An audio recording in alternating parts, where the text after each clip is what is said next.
వృశ్చిక రాశి వారికి ఈ వారం ఎలా ఉండబోతోంది గురుగారు? వృశ్చిక రాశి వారికి 3 గ్రహాలు దివ్యంగా యోగిస్తున్నాయి తల్లి. 6వ రాశిలో బుధుడు, 7లో గురువు, 11లో కేతువు. వ్యాపార యోగం శుభప్రదం. సమయానుకూలంగా నిర్ణయాలు తీసుకుంటూ వ్యాపారంలో అధిక లాభాలని పొందాలి. వ్యాపారపరంగా విజయాలు లభిస్తాయి. నూతన ప్రయత్నాలు సఫలమవుతాయి. తోటివారి నుండి తగినంత ప్రోత్సాహం లభిస్తుంది.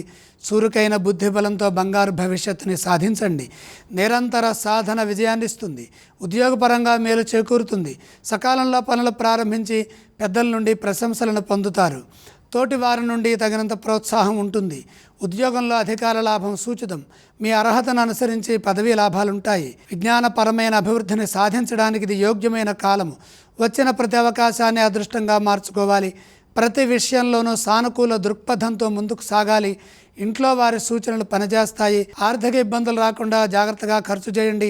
వారాంతంలో శుభం జరుగుతుంది. ఈ రాశి వారు ఏ స్తోత్రాన్ని పఠిస్తే మంచిదంటారు? వృశ్చిక రాశి వారు శ్రీ సుబ్రహ్మణ్యేశ్వర స్వామి వారిని స్మరించడం మంచిది. వృశ్చిక రాశి వారు ఏ ఆలయాన్ని సందర్శించాలి?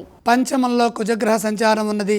సుబ్రహ్మణ్యేశ్వర స్వామి వారిని దర్శించండి. ఈ రాశి వారు ఏ విధానం చేస్తే మంచిది? కందులు దానం చేయండి.